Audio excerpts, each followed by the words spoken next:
acompañarnos hoy al ciclo de conversatorios del Filosofía y Periodismo Construyendo Ciudadanía. Hoy estamos con el conversatorio Ética Profesional. Nos acompañan dos invitados. Nicole Oré, investigadora con especialidad en investigaciones con enfoque cualitativo.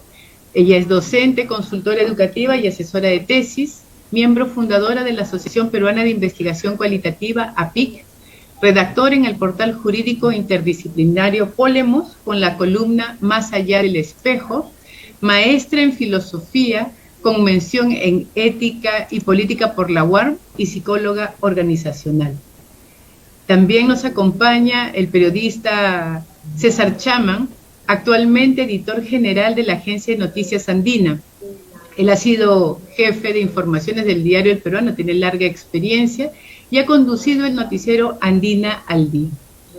Hoy día vamos a conversar acerca de la ética profesional, un poco reflexionando hacia cómo lo llevamos hacia la construcción de la ciudadanía y qué es lo que esperamos nuestros profesionales tengan siempre presente. Nicole, un poco conversábamos fuera de pantalla y decíamos, esta cantidad de desmatriculados que tenemos en las universidades, la gran cantidad de universidades que hemos logrado construir en estos años, nos han generado una serie de profesionales diversos. Sin embargo, pareciera que todavía no nos queda claro a todos qué es la ética o, en todo caso, cómo manejar la ética en la profesión. ¿Qué nos podrías decir? Gracias. Gracias, Jenny. Excelente pregunta, porque lo que pensaba mientras conversábamos era que a la pregunta respecto a la ética profesional le antecede, efectivamente, la pregunta respecto a qué es la ética. Y si debemos esperar un comportamiento ético solamente en aquellos que se ejercitan profesionalmente en diversas disciplinas, o si la ética debería ser una pregunta en general que se hagan todos, digamos, profesionales, no profesionales, ciudadanos, etcétera, etcétera. Entonces, claro, ¿qué es la ética? Es también una pregunta que no solemos hacernos con frecuencia, o que se desestima en el espacio público.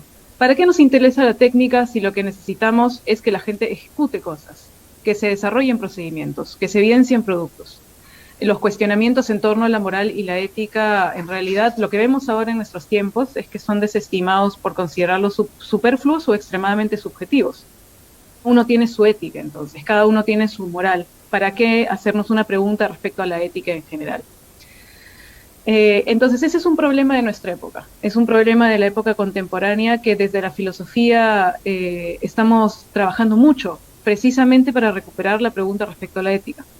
Y en ese sentido, lo que ha surgido, y mi punto de partida filosófico va a ser una postura muy griega, aristotélica respecto a la ética, ¿no?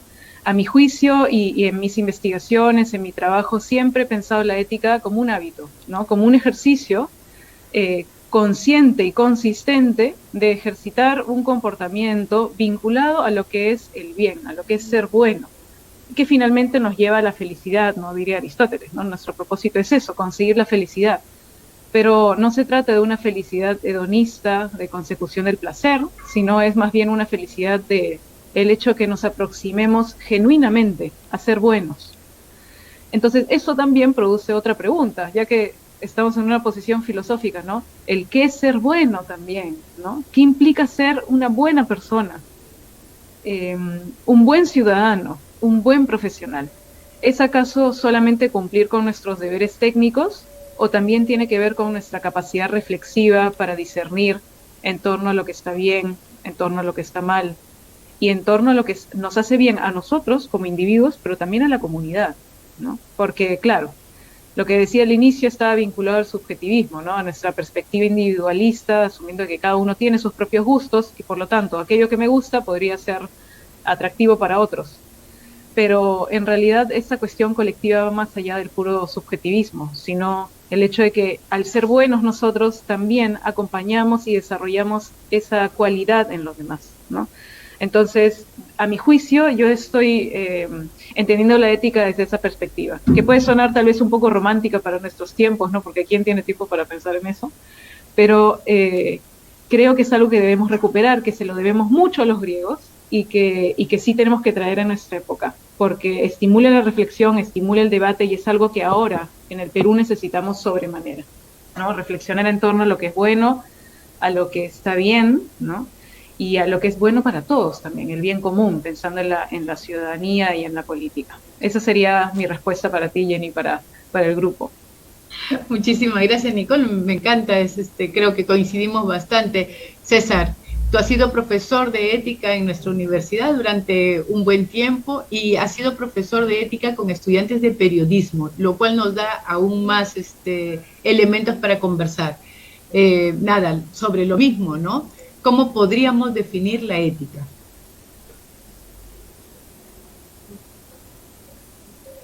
Tu micrófono. Ahora sí, muchas gracias Jenny por la oportunidad de estar nuevamente con la comunidad de la Ruiz de Montoya. Yo quería aportar a lo que acaba de decir Nicole, este enfoque de cómo vemos los periodistas el tema de la ética. Y cuando bien mencionabas tú que he trabajado los cursos de ética con estudiantes de primeros ciclos también, no tan primeros ciclos, pero con estudiantes de periodismo, hacíamos exploraciones y conversábamos con periodistas en ejercicio sobre la ética y ahí algunas ideas como que aparecían con frecuencia. Periodistas en ejercicio que dicen, la ética es un asunto que viene de casa, ¿no? Nicole nos decía que la ética plantea esta suerte de analizar entre lo bueno y lo malo, entre elegir, ¿no? Lo que es bueno para la comunidad también. Y los periodistas, muchos de nosotros, cuando hablamos de ese tema, decimos, es algo que viene de casa. Como que, bueno, si lo has inventado ya en el ejercicio, sabrás hacer bien en función de aquello que te viene un poco desde la familia. Otra idea que está siempre presente cuando se habla de la ética entre periodistas, menciona que la ética tiene que ver con no infringir la ley. Por ejemplo, aquí algunos aspectos como la calumnia, como las falsas acusaciones, como la circulación de noticias falsas, y además el hecho de no meterse en dificultades, ¿cierto? Las empresas grandes de comunicación que tienen asesorías legales hacen mucho hincapié y además conocemos casos emblemáticos en el desarrollo del periodismo que tienen mucha vinculación con asuntos judiciales y legales. Y entonces para muchos colegas actuar éticamente tiene que ver con no infringir la ley. Y ahí, por cierto, remitimos a textos básicos como el de la Constitución, en el que menciona aspectos como que toda persona tiene derecho ¿no? A investigar, a buscar información, a expresarse libremente, sin impedimento ni censura, pero siempre con las responsabilidades de ley, ¿cierto? Y otra tercera idea que aparece cuando uno conversa con periodistas en ejercicio en relación con la ética es una cosa que llama la atención, porque dicen muchos, no conozco el código de ética del medio de comunicación en el que trabajo, pero sin embargo yo sí puedo comportarme éticamente, y lo cual plantea una distancia entre lo que ocurre a nivel de organización y también a nivel personal. Yo quería también agregar algunas de las ideas, algunas de las frases que están en la base de la narrativa de los periodistas que hemos construido en torno a la ética. Y seguramente los participantes las habrán escuchado muchas veces. Una de las frases muy repetidas cuando hablamos de ética entre periodistas dice lo siguiente, y esto es un título de un libro: los cínicos no sirven para este oficio, ¿no? Marca la distancia. Una cínica, imposible que esté en periodismo porque el periodismo se entiende como un servicio en cuya base está la verdad, la independencia, la objetividad, que es un concepto en revisión. Otra idea que está en la narrativa de los periodistas tiene que ver con un director de un medio histórico, ¿no? Y según cómo se ejerza, el periodismo puede ser la más noble de las profesiones o el más vil de los oficios, ¿no? Hemos ido construyendo nuestra narrativa en función de la ética, nuestra actitud, nuestra percepción y nuestras conductas en relación con la ética en base a esas frases. Una más, el periodismo es un apostolado, ¿no? El periodismo es un apostolado, como que nos estamos comprometiendo a difundir una manera de ser, ¿no? Y ahí enganchando con lo que planteaba Nicole en la intervención, el bien común, ¿no? Otra frase que es muy conocida: la ética no es una condición ocasional, sino que también es título del libro, debe acompañar siempre al periodismo como el zumbido al moscardón. O sea, es indisoluble, ¿cierto? La ética está con el periodismo y no hay manera de zafarse de ella. Sin embargo, en los hechos tenemos infinidad de casos donde la regla se salta, ¿no? una más, y no quiero seguir con esto, digamos, este listado de frases célebres. Una mala persona no puede ser un buen periodista. Tiene que ver con lo que decía Raizar Kapuscinski, ¿no? Y una última que me parece un poquito más elaborada, que es del maestro Javier Darío Restrepo, que me parece clave para poder fijar un poco los puntos de partida de esta conversación. Esta es un poquito más elaborada ya. Dice: la naturaleza de la ética periodística está centrada en los valores del compromiso con la verdad, la independencia y la responsabilidad social, que son los altos niveles del mejor periodismo. La disyuntiva ética en los periodistas no es entre el bien o entre lo bueno y lo malo, sino entre lo bueno y cómo lo hacemos mejor. Muchísimas gracias, César, realmente muy interesante. Hay muchas cosas en realidad para conversar. Voy a regresar un poquito sobre esta necesidad de generar un hábito crítico, ¿no? Un poco se definía la ética diciendo que generalmente lo confundimos con moral y, como bien dice César, evitamos hacer ciertas cosas que nos puedan colocar en situaciones peligrosas, pero en realidad no nos damos cuenta que dejamos de hacer cosas que también tienen que ver con la ética. ¿Cómo generar en estudiantes de pregrado este hábito crítico? ¿Qué hacer para que se entienda que siempre hay que anteponer la necesidad general sobre lo particular? Nicole. Gracias, Jenny. Yo, para responderte, voy a hacer uso de muchos de los elementos que señaló buenamente César, porque cuando él habla de una narrativa respecto al periodismo, así como la hay para el periodismo, la hay para otras disciplinas. Y eso me recuerda a un concepto muy interesante, que es el de la identidad profesional. El quién soy yo como periodista, quién soy yo como filósofo, quién soy yo como psicólogo, etcétera, etcétera. Entonces, cuando preguntas cómo generar esta capacidad crítica, pensamiento crítico en nuestros estudiantes, mi primera respuesta intuitiva sería coger esta narrativa que señala César, ¿no? Hay una serie de metáforas que nosotros compartimos en nuestros encuentros dialógicos, ¿no?, que van construyendo una identidad del profesional. Y estas narrativas llegan a nuestros estudiantes porque nosotros los formamos en consecuencia. No son narrativas que se han desarrollado en nuestro ejercicio profesional y las compartimos con ellos. Y en ese sentido son narrativas que también nos dicen quiénes son estos profesionales y cómo esperamos que sean, porque cuando César dice, ¿no?, una mala persona no puede ser periodista, ahí en esa frase ya hay una cuestión ética que es susceptible a ser discernida, ser evaluada, ¿no? También, ¿no?, que la ética acompaña al periodismo como el zumbido al moscardón. Eso me gustó mucho porque es súper poético y precisamente porque tiene ese correlato narrativo es que uno puede con eso evaluar qué tan bueno, qué tan ético está siendo profesionalmente. Esas narrativas llegan a nuestros estudiantes y pueden evaluarse críticamente. Desde la teoría ética, por ejemplo, puramente filosófico o filosófica, uno diría que para formar el discernimiento, uno tiene que poder, en realidad, formar su propio pensamiento o razonamiento para detectar los argumentos fundamentales que luego permitirán evaluar otros argumentos, evaluar otros hechos y poner en cuestión aquellos elementos de la realidad que son susceptibles a ser evaluados. Entonces, cuando uno revisa su propio pensamiento, cuando uno revisa su propia historia, llega a esas narrativas de sí mismo. Entonces llega a esas frases, estas ideas que son fundamentales y que me permiten decir quién soy y quién quiero llegar a ser, que es lo que en filosofía llamásemos el trasfondo, nuestro trasfondo, el trasfondo mío o el trasfondo de mi disciplina. Entonces, si yo fuese a formar a mis estudiantes en pensamiento crítico, en la disciplina que sea, lo que haría sería ir yendo progresivamente hacia eso, al quién eres tú como persona y quién eres tú como profesional en formación.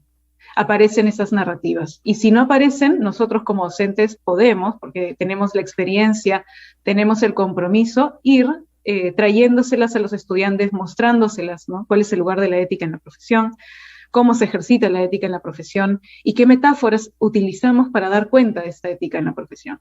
Y eso va estableciendo un trasfondo u horizonte, y ese trasfondo será el que los estudiantes luego emplearán para poder evaluar críticamente otros elementos del entorno cuando ya no estén en el ámbito educativo universitario. Y además también César hablaba de los principios, ¿no? De la verdad, de la objetividad, de la libertad. Entonces, lo que yo he notado en la formación de ética, yendo a tu primera pregunta, es que muchas veces la formación en ética profesional es leer el código de ética, ¿no? Vamos a leer el código, vamos a lo deontológico o jurídico de la disciplina. Memoriza tu código de ética. Usa tu código de ética para evaluar dilemas éticos. Ok, eso está bien, porque finalmente uno tiene que conocer esos dispositivos. Pero, ¿y qué pasa con las preguntas en torno a la verdad? ¿No? ¿Qué pasa en torno a las preguntas, qué pasa con las preguntas en torno a la objetividad? En el ámbito periodístico, ahora yo no soy experta, pero intuyo que son fundamentales, porque ustedes presentan la verdad, fundada en hechos fácticos, con el propósito de que nosotros ciudadanos evaluemos esa realidad y podamos formarnos una opinión, y luego podamos ejercitarla públicamente. Ustedes nos presentan eso. Si no existiesen los periodistas, no tendríamos cómo, ¿no? Cómo dar cuenta de estas cosas que forman nuestro pensamiento y nuestro juicio crítico político. Entonces, la verdad es fundamental. La libertad de expresión también. Porque digamos, una opinión mal expresada o expresada con mucha complejidad puede incurrir a interpretaciones a veces muy forzadas, a veces equivocadas. Entonces, entramos en una confusión total cuando nos expresamos libremente en el espacio público. Entonces, ¿cómo nos expresamos con objetividad?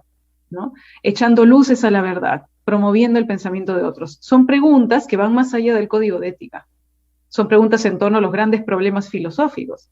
Y si bien no se tiene que formar a todos en filosofía pura, porque no todos somos filósofos, ¿no? Yo creo que los cursos de ética profesional son un lugar importante para plantear estas preguntas. La pregunta en torno a la verdad no va a ser la misma para un periodista que para un psicólogo, por ejemplo. El psicólogo que entra o que tiene un paciente va a escuchar su verdad, pero va a saber que la verdad de este paciente probablemente sea una verdad distinta a la de otro sujeto y así sucesivamente. En cambio, ustedes, desde el ámbito del periodismo, tienen una verdad fundada en los hechos fácticos. Es una lógica de la verdad distinta. Esas distinciones deberían poder quedar claras para nuestros estudiantes, porque así van a ir aprendiendo a discernir y hacerse preguntas grandes, ¿no? ¿Qué dice mi código de ética? A ver, voy a leerlo. Sino, ok, esto que estoy haciendo apunta a la verdad, realmente estoy enfocándome en la verdad como un bien, ¿no? O esto que estoy haciendo me permite ejercitar mi libertad de expresión o estimular la libertad de expresión de los que me leen o los que me escuchan.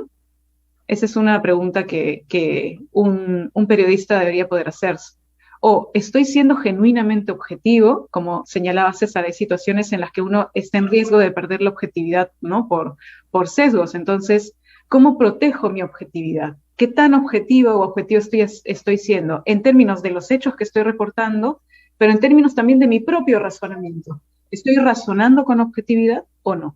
Son preguntas que creo que uno debería poder hacerse y vinculándolas a la identidad, ya para ir cerrando mi idea, una identidad profesional bien formada, bien consolidada, debería poder ser capaz de cuestionarse a sí misma de esa forma. Entonces, además de integrar las narrativas que buenamente mencionaba César, también debería poder producir las propias o cuestionar aquellas narrativas que, digamos, no estén funcionando bien o que tengan por ahí algún vacío argumentativo, que no sean tan apropiadas. Esa sería, digamos, mi respuesta a la pregunta. Muchísimas gracias, Nicole, como siempre, dándonos un montón de luces y generándonos una serie de reflexiones. César, complementando esto un poco, la velocidad con la que hay que transmitir ahora la información, las nuevas plataformas, la gran competencia, el tener un espacio, ganar el like, ¿influyen en el comportamiento ético profesional del periodista? Yo quiero iniciar mostrando mi absoluta conformidad y acuerdo con una de las cosas que dijo Nicole en su intervención. Para los periodistas, los temas de la ética y la filosofía suelen ser densos y por tanto cuando abordamos esos temas, más bien siempre apelamos a los ejemplos y a los casos emblemáticos, ¿cierto? Hay libros escritos sobre la base de grandes escándalos o grandes errores o grandes problemas generados por publicaciones Y entonces es así, de alguna manera, como vamos aprendiendo sobre la experiencia de colegas que se han visto en situaciones a resolver desde la ética. Una de las definiciones sobre la ética dice: la ética es una disciplina filosófica, pero además es de carácter práctico, que reflexiona sobre la vida moral y se interesa por mejorar nuestra existencia mediante la realización de lo que es bueno.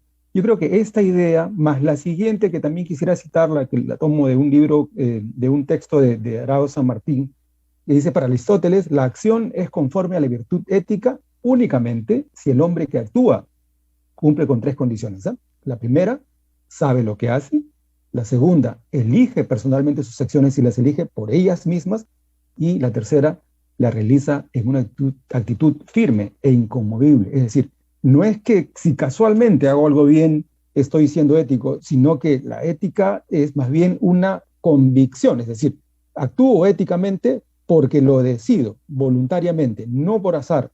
Y entonces cuando tú planteas, Jenny, estas situaciones en que, por ejemplo, la información circula muy rápidamente en redes sociales, ahí nuestra, digamos, respuesta es verdad, ya son los propios ciudadanos, es la propia gente la que comparte la información, por ahí un accidente, por ahí un incendio, por ahí captan un video, pero entonces el hacer bien desde el punto de vista del periodismo tendría que ser contextualizar.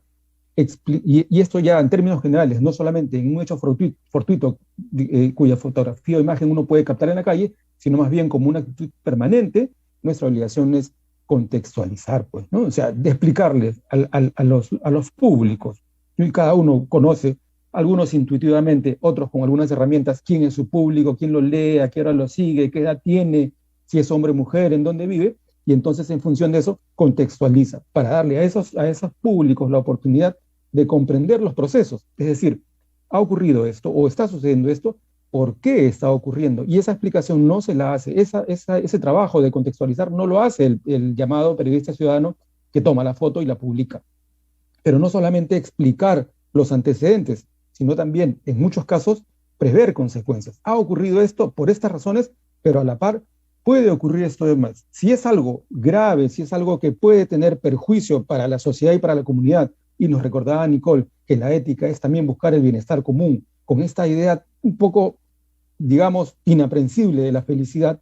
Si esa es nuestra misión, si ese es nuestro destino periodístico, por decirlo de alguna manera, pues también prever consecuencias y generar alertas. Es decir, no quedarnos solamente en, como se hacía en el pasado, ¿no? El dar la noticia de lo que ocurrió ayer.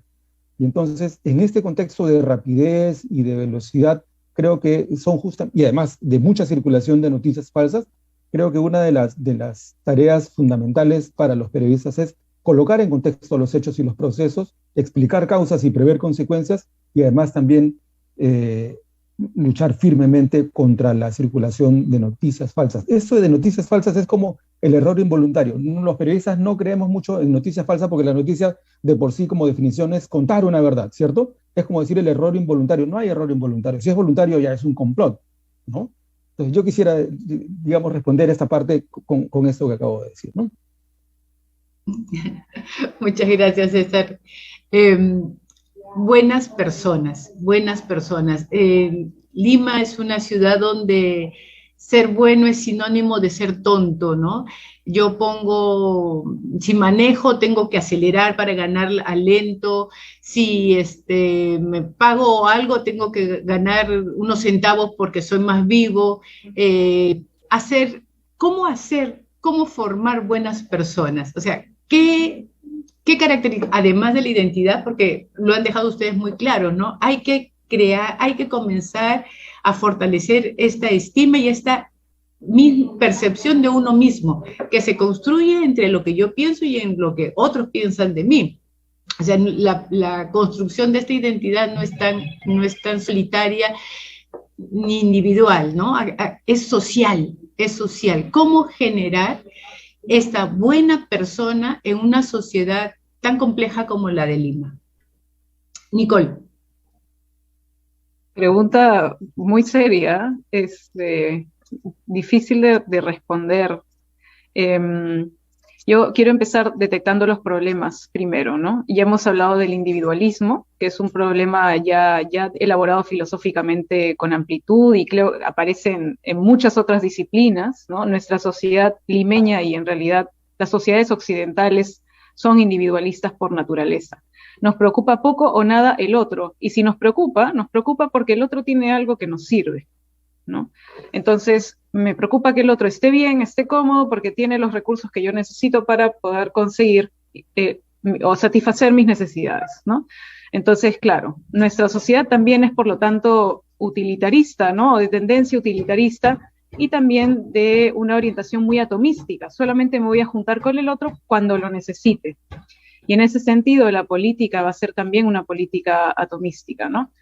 Y por último, el siguiente problema que detecto en esto y que he visto mucho, que vemos mucho, creo que vivimos mucho, es que esta tendencia nos ha alejado tanto de la reflexión ética política que finalmente nos hemos olvidado de nuestra voz, nos hemos olvidado de nuestra capacidad crítica y hemos permitido que a nivel político el Estado, como ente administrador, pues tome decisiones por nosotros, sin cuestionarlos nosotros críticamente. La reflexión en torno a la vigilancia ciudadana empezó hace poco, con mucho énfasis, ¿no? Digamos, 2019, 2020 ya empezamos a alzar un poco más la voz, pero antes de eso estábamos muy silenciados, muy ensimismados, muy en nosotros, en nuestras redes sociales, en nuestro trabajo, en nuestra educación, etcétera, etcétera.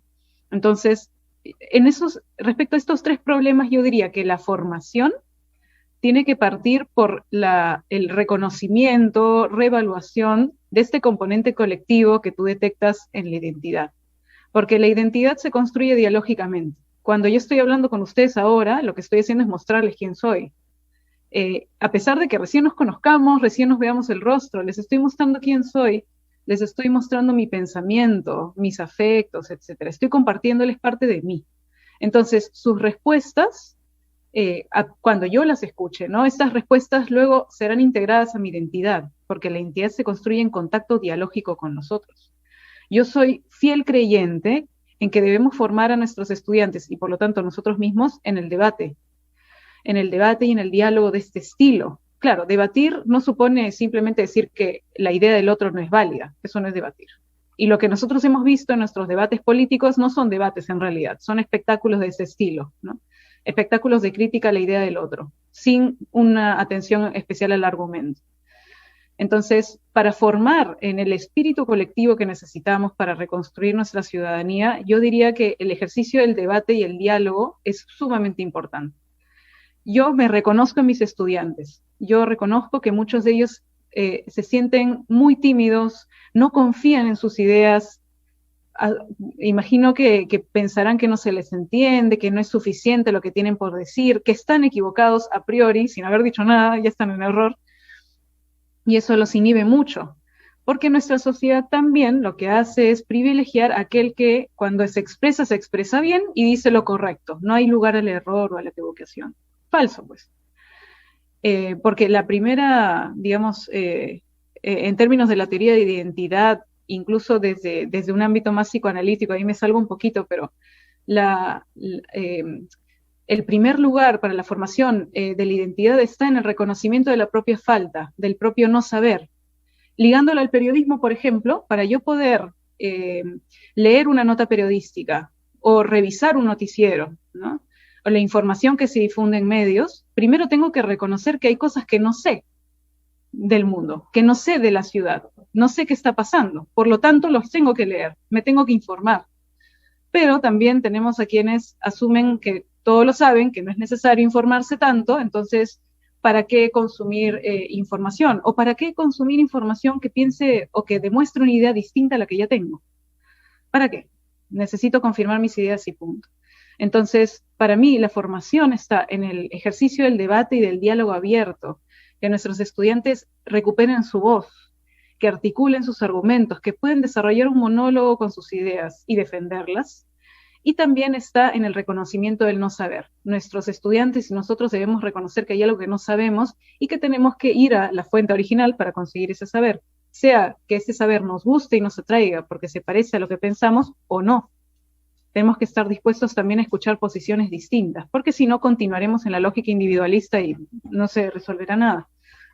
Entonces, apuntando a lo colectivo, yo diría eso, ¿no? Esas dos son las dimensiones que yo recomendaría para formar a nuestros estudiantes y también en general a nuestros ciudadanos, porque también hay quienes ya salieron de la universidad y no pudieron desarrollar eso también, ¿no? Entonces, otros espacios de desarrollo de estos elementos serían fundamentales para construir ciudadanía.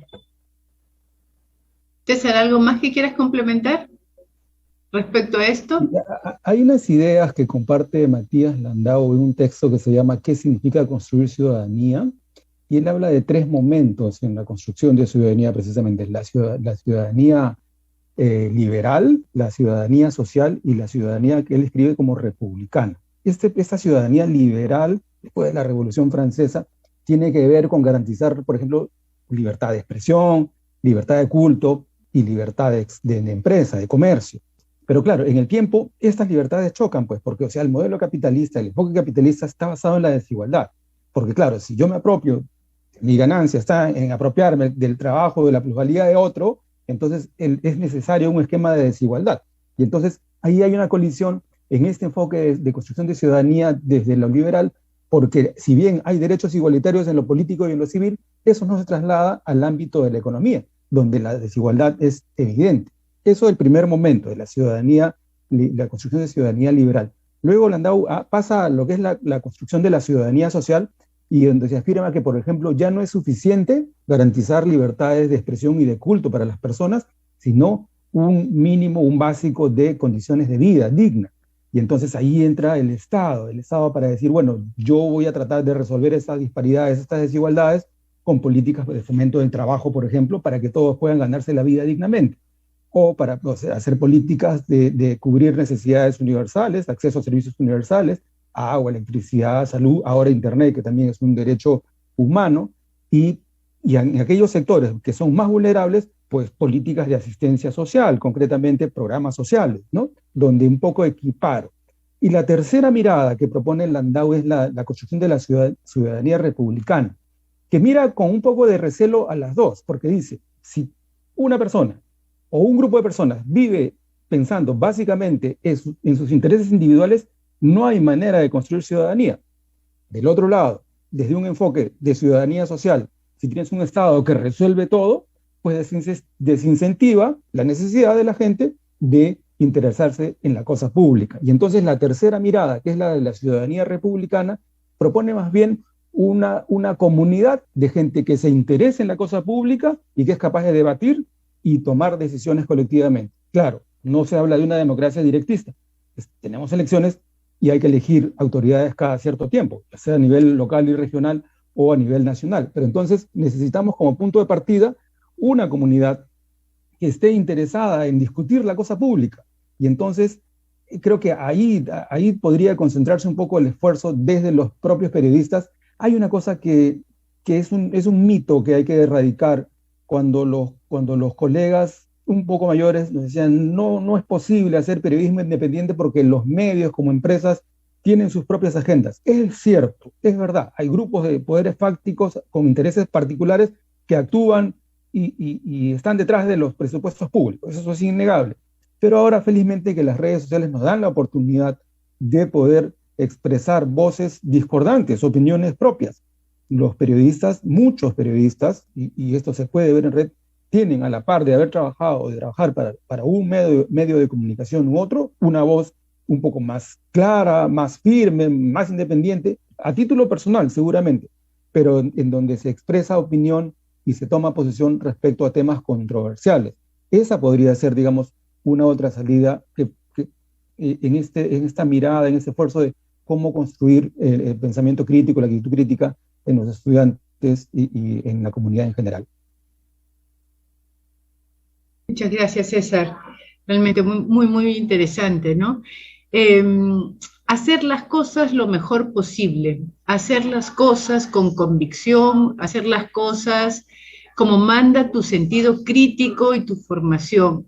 ¿Qué pasa cuando en el mundo laboral nos encontramos con organizaciones que no les interesa necesariamente ese valor como principal y necesita sobrevivir y necesita hacer escándalo y necesita dinero y etcétera, etcétera. ¿Cómo enfrentar? ¿Cómo esta buena persona que creó un buen hábito se choca con un jefe, con un sistema de esta naturaleza? ¿Qué hacer? ¿Cómo trabajar este asunto? Nicole. Bien, ahora, esta pregunta también son excelentes. Deberíamos tener más espacios como estos, de verdad. No, excelentes preguntas y muy apropiada para este momento también. Acá yo pienso en la fenomenología de las organizaciones, ¿no? Y de las instituciones, sean estas públicas o privadas. Porque finalmente las instituciones son una agrupación de individuos que se juntan porque tienen un objetivo, ¿no? Y quieren hacer algo. Si fuésemos a decirlo así en palabras muy sencillas. Nos juntamos porque queremos construir una institución con estos propósitos. Pero claro, luego, a medida que vamos trabajando, los intereses individuales entran en juego, los egos, ¿no? Los intereses de facción, como bien señalaba César, se van consolidando intereses de facción, y cuando uno pone ahí la variable económica, pues muchas cosas se recrudecen aún más. Sí, en instituciones públicas o privadas. Aquí yo considero que esto no desestima rubros, no desestima orientaciones. En general, cuando la variable dinero entra en juego, las cosas cambian un poco, ¿no? Entonces, ahí yo diría que es complicado, es muy complicado.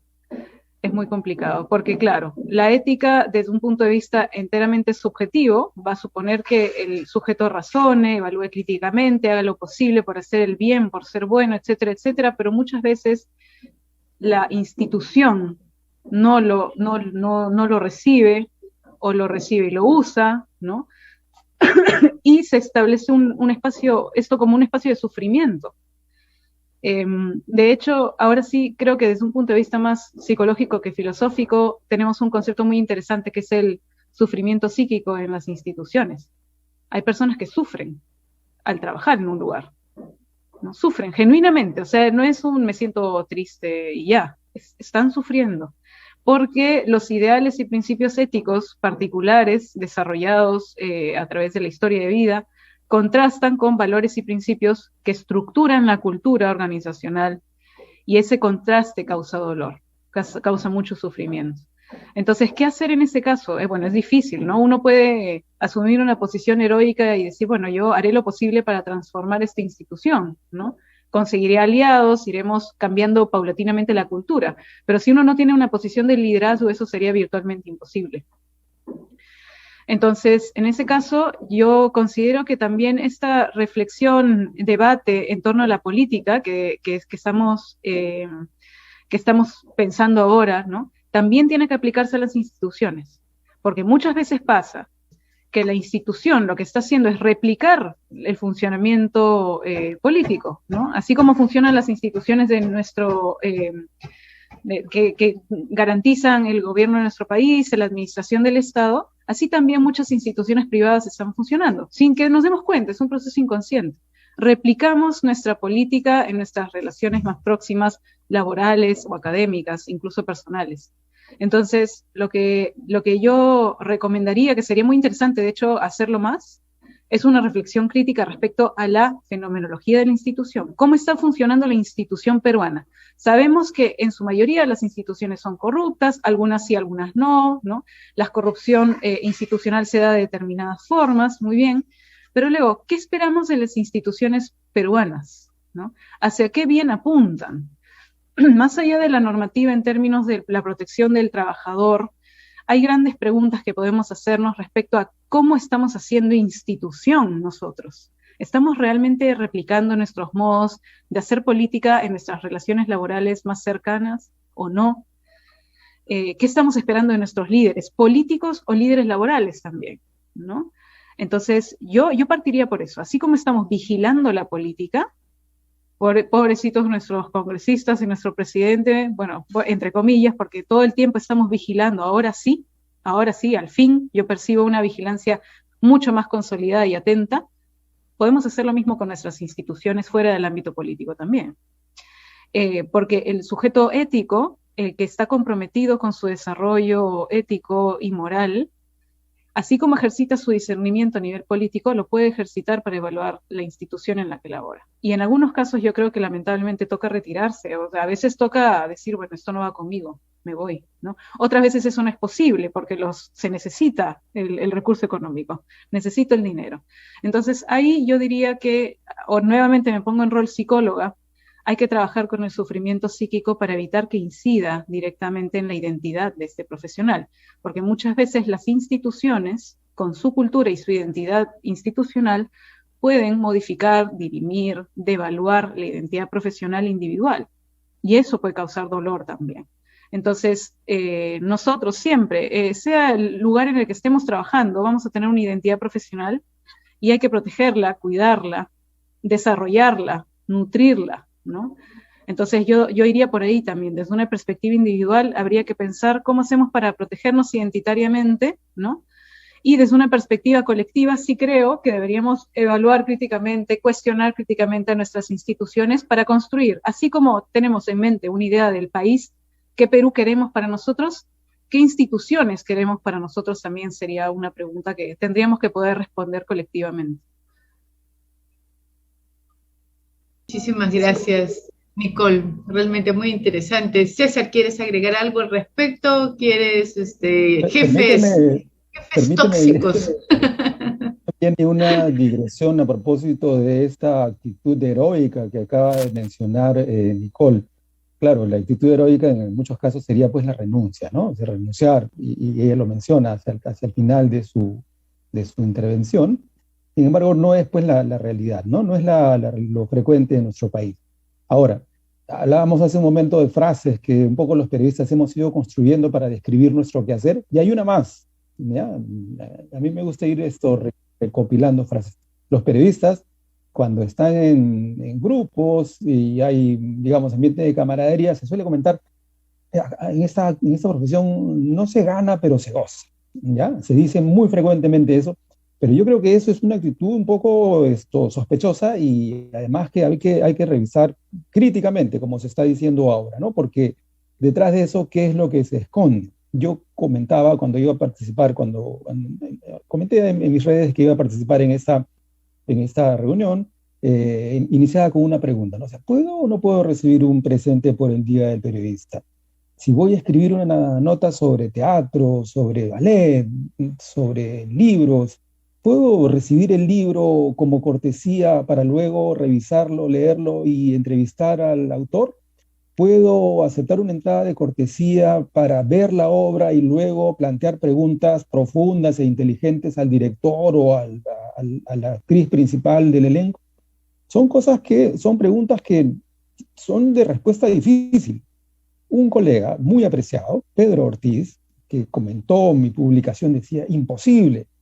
No, porque claro, eso condiciona tu independencia, y veíamos en la reflexión de Javier Darío Restrepo de que la independencia, pues la verdad, junto con la verdad, la independencia y el compromiso social son valores intrínsecos en el periodismo. Y entonces, ¿cómo así situaciones como estas minan esta independencia y pueden ser gestionadas o administradas desde la perspectiva de periodistas que quieren hacer bien su trabajo?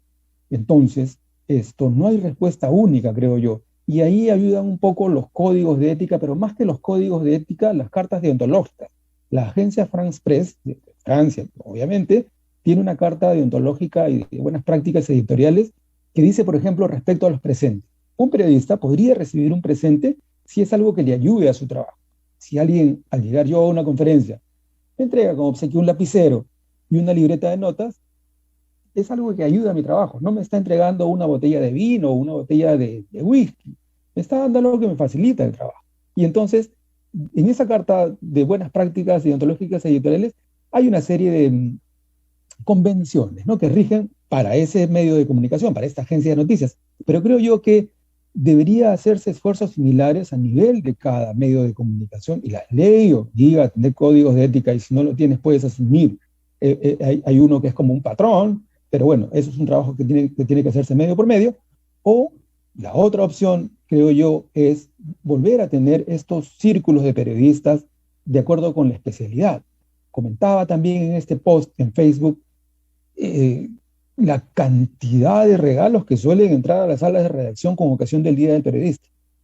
Y entonces creo que hace falta tener esos espacios de reflexión entre colegas que cubren determinado tema para tomar decisiones y no comprometer su independencia, porque claro, o sea, ya condicionado de esa manera, ya con un boleto de avión, hay manera de luego ser crítico cuando hay un conflicto de intereses en, por ejemplo, el sector aerocomercial, cuando uno ha sido viajero pagado por una empresa X, no hay manera.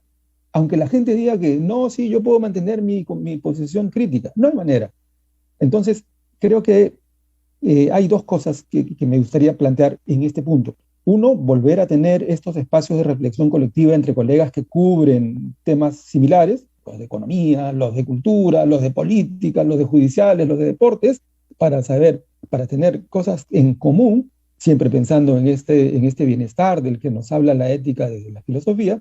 Y por otro lado, junto con eso, pues poder generar estas cartas de buenas prácticas, ¿no? Que son un poco más, vamos a usar un término coloquial, más digeribles que la filosofía densa y dura que a veces nos aleja, ¿no? De temas como este.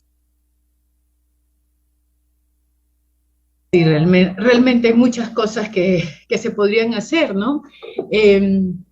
Existen en nuestro país observatorios de medios, existen en nuestro país espacios donde uno puede hacer reclamos, quejas, y sin embargo la gente no necesariamente acude a ellos, ¿no? Sin embargo, el ciudadano no ejerce su trabajo, lo que le corresponde hacer. Puede ser por falta de información, o puede ser por falta de interés, ¿no? No sabemos exactamente qué es lo que motiva.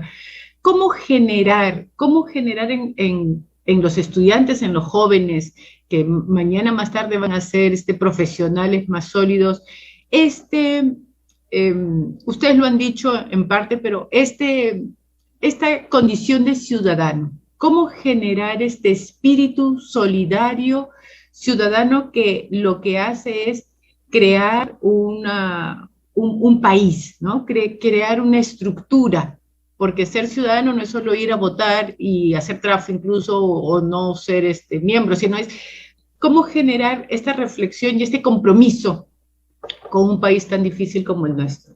No sé, Nicole. Gracias. Yo creo que aquí nuestra función como docentes es fundamental. No podemos cambiar las mallas curriculares. Tampoco podemos, en algunos casos, en algunas instituciones, tampoco podemos modificar el sílabo, ¿no? Pero lo que sí podemos hacer como docentes es introducir a nuestra cátedra una reflexión respecto al Perú, a qué país queremos. Así, explícitamente. Esa pregunta tiene que ser formulada varias veces. Desde la escuela sería ideal, ¿no? Pero en el ámbito universitario formal, sí sería bueno hacerla, ¿no? En el caso de la investigación, por ejemplo, yo que dicto cursos de investigación, muchas veces pregunto, ¿de qué le sirve a la comunidad tu investigación? ¿Cuál es la utilidad?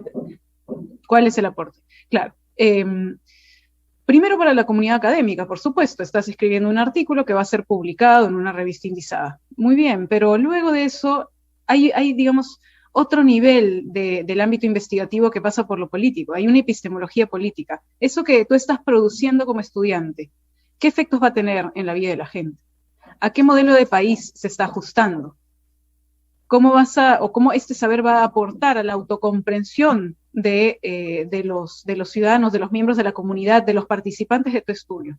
Entonces, para mí queda claro que así como nosotros debemos impartir una cátedra, compartir saberes, estimular el pensamiento de nuestros estudiantes, ¿qué mejor forma que hacerlo con la pregunta de qué clase de Perú quieres?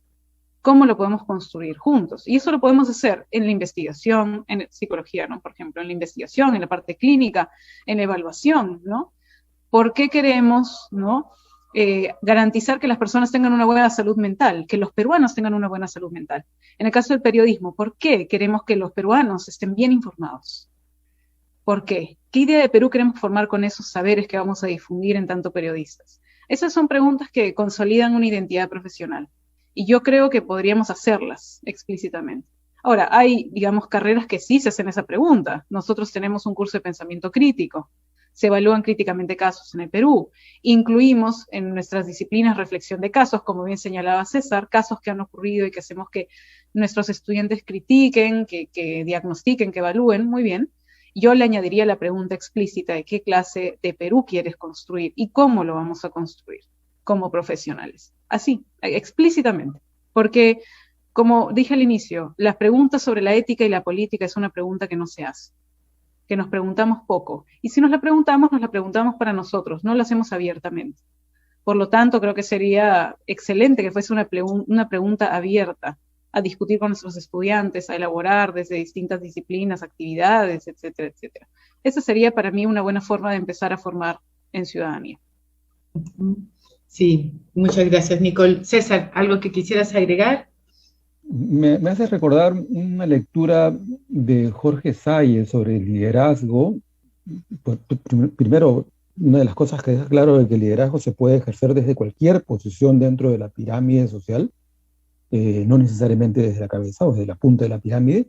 Y la otra, y él hace referencia a un autor, en este momento no recuerdo el autor, pero habla de las comunidades cívicas y dice que aquellas comunidades, vamos a pensar en un barrio, en un distrito, en un asentamiento, aquellas comunidades donde hay, por ejemplo, organizaciones, pueden ser deportivas, pueden ser culturales, pueden ser ollas comunes, son más cívicas que aquellas donde no las hay. Pero hay un elemento también diferencial. Aquellas comunidades donde opera, donde funciona, donde circula, por cualquier canal, un medio de comunicación que aborde la problemática local, termina siendo más cívica y por tanto más comprometida y más participativa que aquellas donde no las hay. Y en consecuencia, uno de los desafíos, ya que estamos en el ámbito académico, en el ámbito universitario, uno de los desafíos podría ser comprometer a nuestros estudiantes con todas las seguridades del caso, a poder hacer este tipo de experiencias de trabajo en comunidad para mirar eso justamente, para poder tener grupo de control y grupo de investigación sobre cómo funciona una comunidad donde un grupo de estudiantes, por ejemplo, se compromete a hacer un medio de comunicación que aborde la problemática local, ¿no? No para hablar del Real Madrid contra el Manchester, ¿no? Sino para hablar sobre lo que está pasando en el vecindario con la olla común, sobre lo que está pasando con el bullying en el colegio que funciona en el vecindario, qué es lo que está pasando con el asfaltado de la pista que tanto hace falta, o de la escalera para no tener que subir por el camino de tierra todo el cerro. Eso es un desafío que se ha intentado, digamos, no es una novedad, se ha hecho. Hay algunas instituciones que tienen un poco más de apertura a ese trabajo, siempre, por cierto, con las seguridades del caso, ¿no? Porque estamos viviendo tiempos difíciles, tiempos complejos, con temas como la seguridad, que es otra de las preocupaciones, ¿no? de los periodistas y de los ciudadanos. Y quería referir también a un tema que planteó de pronto de pasada Nicole, y tiene que ver con cómo la sociedad, la comunidad, los públicos consumen las noticias. Cada vez, Jenny, hay más médicos, psiquiatras, psicólogos que recomiendan no ver noticias. Es algo que debe llamarnos la atención, porque de acuerdo con esa perspectiva, las noticias solo, como son generalmente malas, solo lo que hacen es estresar a la gente, pues, ¿no? Entonces eso es una llamada de atención para nosotros los periodistas, para mirar qué es lo que estamos transmitiendo, qué es aquello que nosotros hemos dado por sentado, que es la noticia. Y otra vez voy a utilizar una frase que está en esta narrativa, que dice: las malas noticias para la gente son las buenas noticias para los periodistas. ¿Por qué? Porque claro, ya hay portada, ¿no? Ya hay portada. Pero eso tiene que ir cambiando, ¿no? Hacia un periodismo que también vea historias inspiradoras, por ejemplo, que hay muchísimas. El asunto es pues que por deformación profesional o por este facilismo estamos siempre detrás de aquello que salió mal, de la tragedia, de cosas así, ¿no? Sí, algo que comentaste ahorita, César, facilismo, ¿no? esta sensación de velocidad, de todo tiene que ser ya resuelto inmediatamente, con el dedo me tienen que resolver las cosas, hace que no nos sentemos a reflexionar ni a pensar. Está devaluado pensar, o sea, pensar es muy lento, demora mucho, hay que darle muchas vueltas, no, hay que resolverlo, ¿no? Hay que fragmentar, hay que resolver rápido, hay que competir, porque tengo que ser mejor que el otro, no hay comunidad, ¿no? Nos falta esta sensación de equipo, de trabajo en conjunto, nos aislamos muchas veces, nos aislamos, cada uno quiere resolver las cosas a su manera y a su modo. Este individualismo exacerbado, estos puntos de vista particulares hacen que se pierda el bien común, ¿no? ¿Cómo lograr volver a integrar? Porque esto existe, hay mucho, tú has puesto ejemplo, hay muchos casos de organizaciones en el sentido amplio, que sí trabajan el bien común, ¿no? Que se ponen de acuerdo para lograr algo.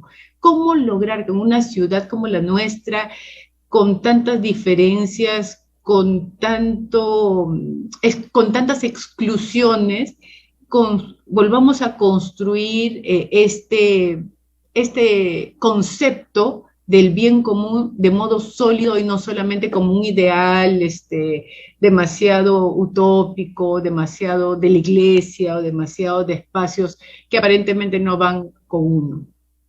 Nicole.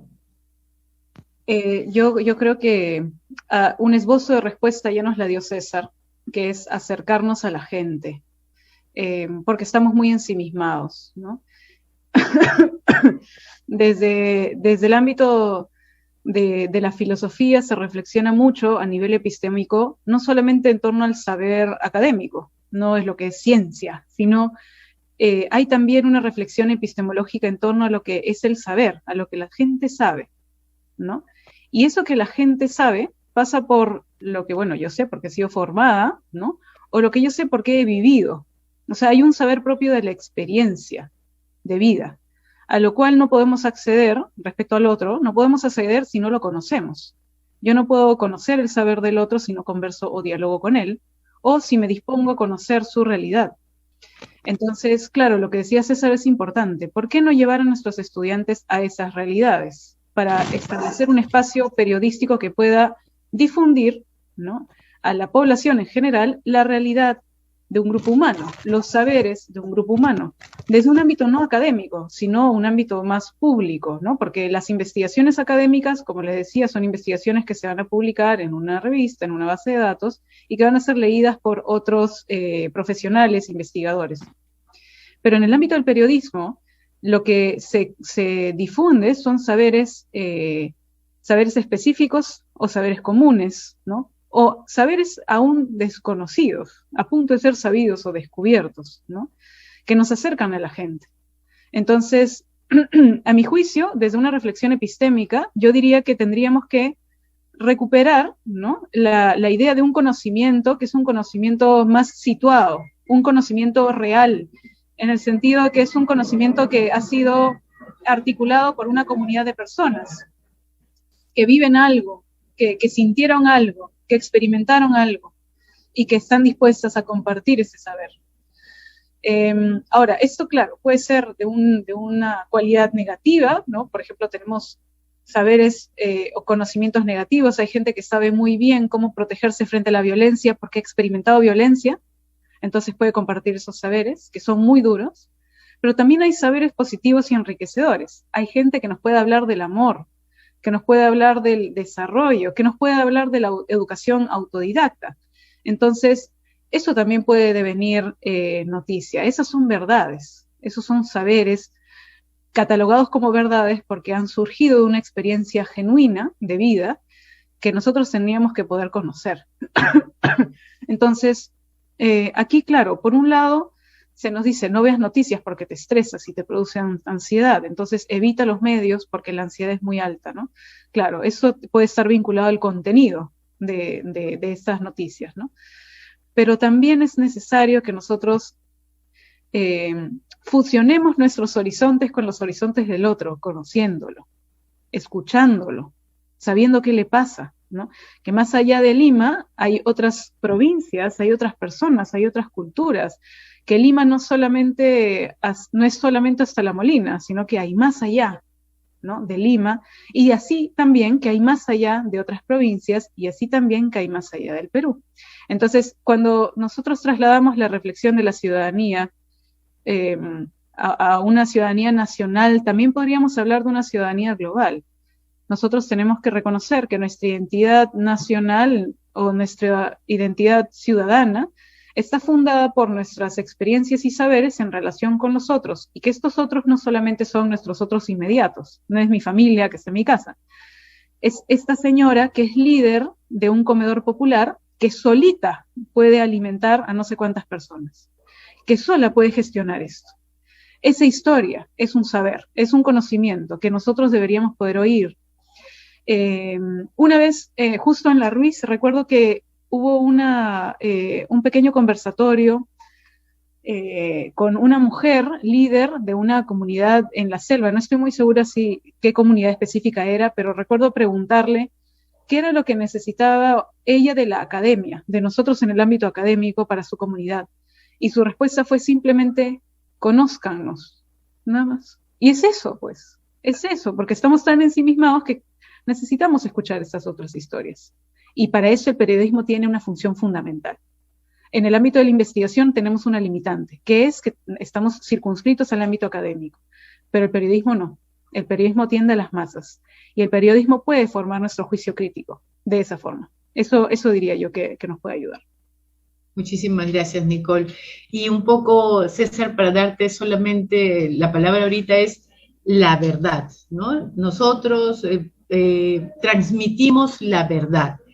Y te van a decir los periodistas, hay muertes, hay violaciones, hay problemas conflictivos, no podemos dejar de ponerlo.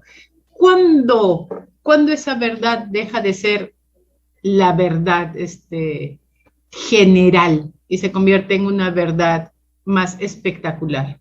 Nada.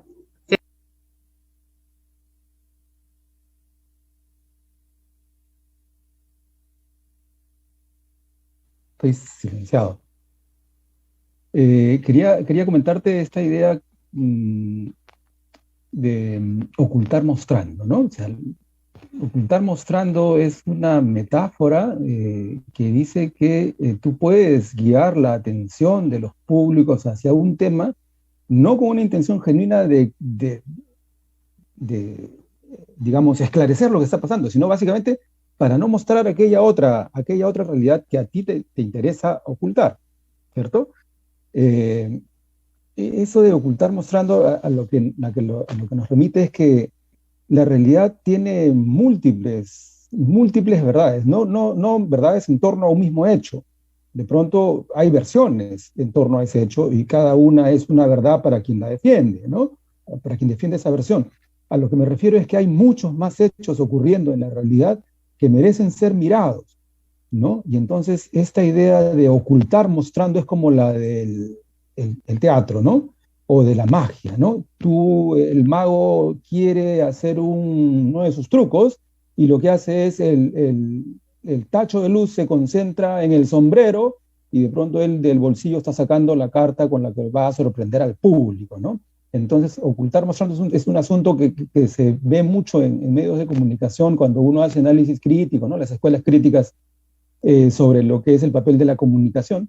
Creo que, primero, esclarecer que ocurre eso con los medios de comunicación es un primer punto de partida cuando se habla de la verdad, que esa es una versión de la realidad que se muestra. Sí, es verdad, los periodistas cuando dicen, bueno, yo hablo de los asesinatos y de los asaltos y de los secuestros y del sicariato porque eso es lo que está ocurriendo y eso es lo que preocupa a la ciudadanía. Y es verdad. Las encuestas sobre preocupaciones ciudadanas muestran que la seguridad o la inseguridad son en este momento la principal preocupación de los peruanos y las peruanas. Entonces, pero claro, hay otras cosas ocurriendo, es decir, el menú que yo muestro como periodista, porque ahora tengo posibilidad de tener otros espacios más allá del medio de comunicación para el que trabajo, puedo tener, como decía Reiser Kapuczynski, ¿no? La doble vida del periodista. Él cuando hablaba de cómo hizo sus libros en África, decía, él trabajaba 8 horas para la agencia polaca que le pagaba el sueldo y con el que mantenía a su familia, y dedicaba 4 horas adicionales a hacer los temas que a él le interesaban, ¿no? Que era contar la realidad del continente africano.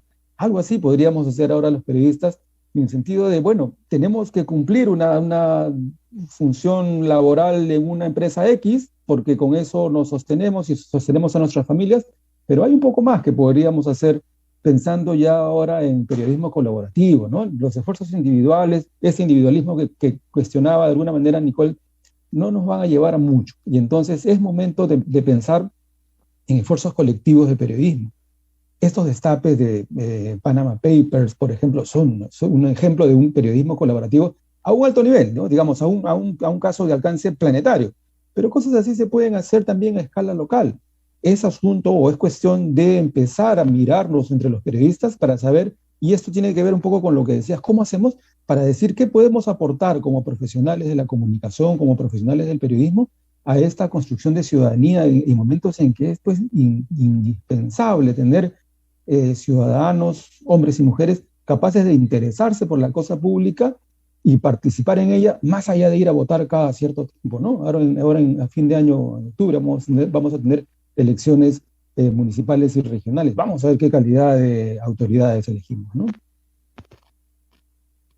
Sí, muchísimas gracias, César. Para cerrar ya esta maravillosa conversación, ciudadano del siglo XXI.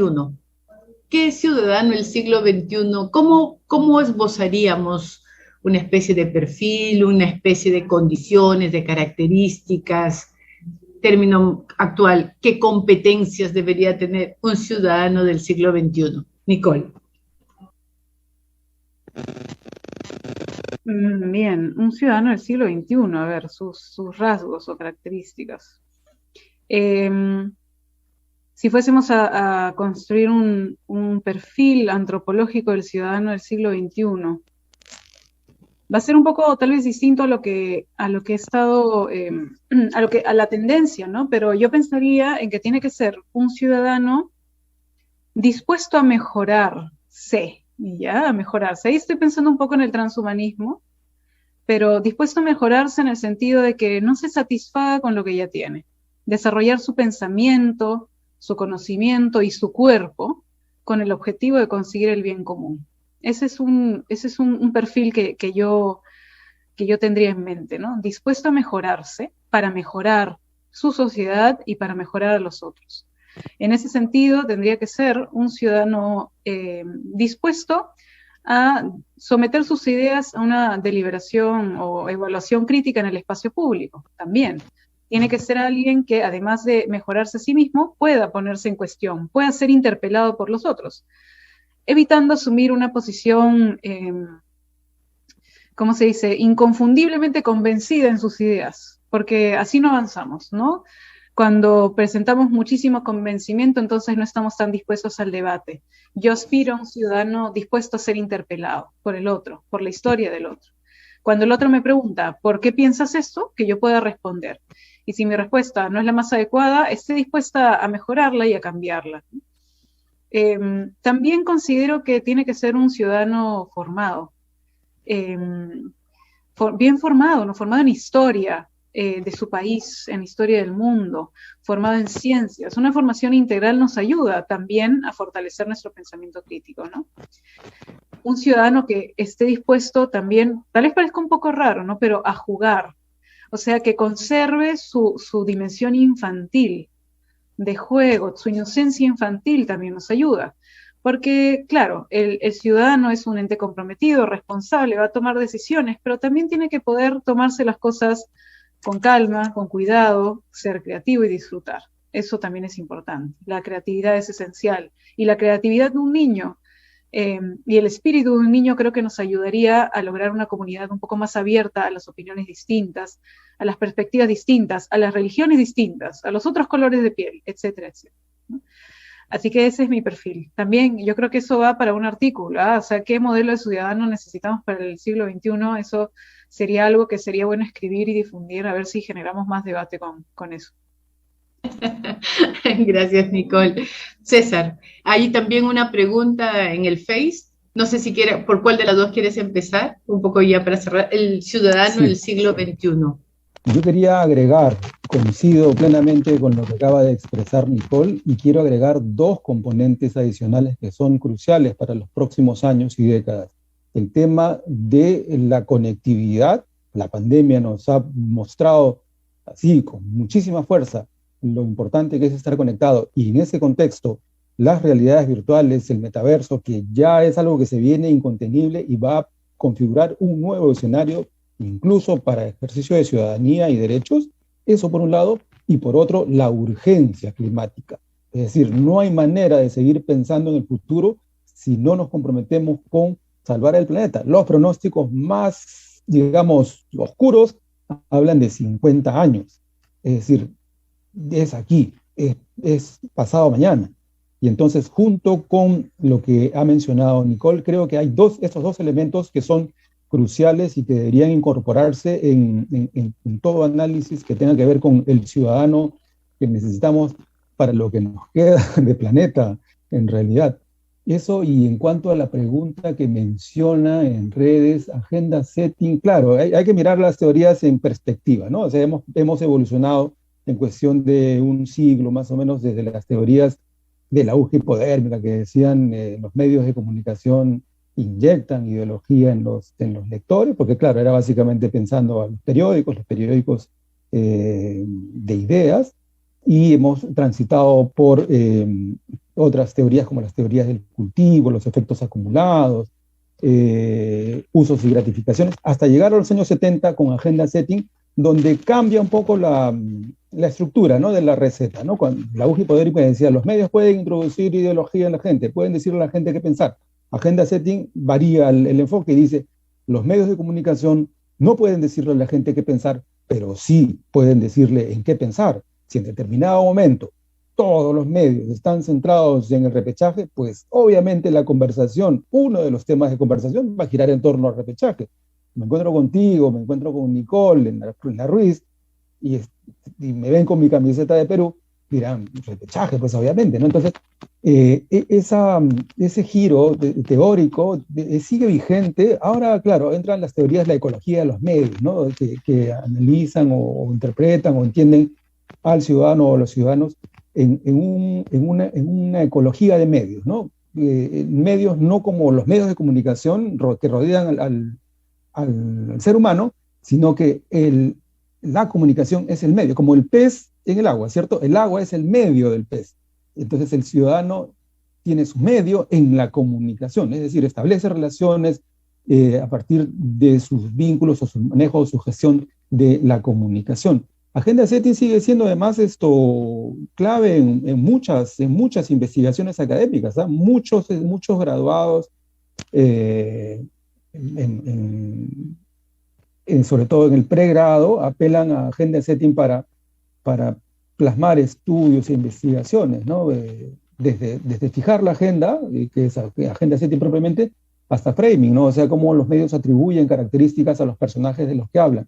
Parece interesante, pero claro, siempre mirando las teorías en perspectiva, ¿no? Y claro, este recorrido que es muy rápido, pues de la auge hipodérmica hasta ecología de medios, tiene que ser revisada con más detalle, pero sigue siendo una propuesta, un enfoque bien interesante. Bueno, muchísimas gracias, Nicole Oré, César Chaman, por su tiempo, por su maravilloso, por este intercambio de saber que nos han dado hoy día y por esta posibilidad de crecimiento que están generando en todos los que nos escuchan y en todos los que nos van a escuchar probablemente después en otros momentos. Nada, invitarlos al siguiente conversatorio que será el 25 de mayo, donde hablaremos un poco sobre la información y la sociedad, ¿no? En líneas generales tendremos, igual que hoy, maravillosos participantes, expositores que nos acompañen. Nuevamente, gracias Nicole, gracias César, y por favor síganos en nuestras redes y será hasta otra oportunidad. Muchísimas gracias.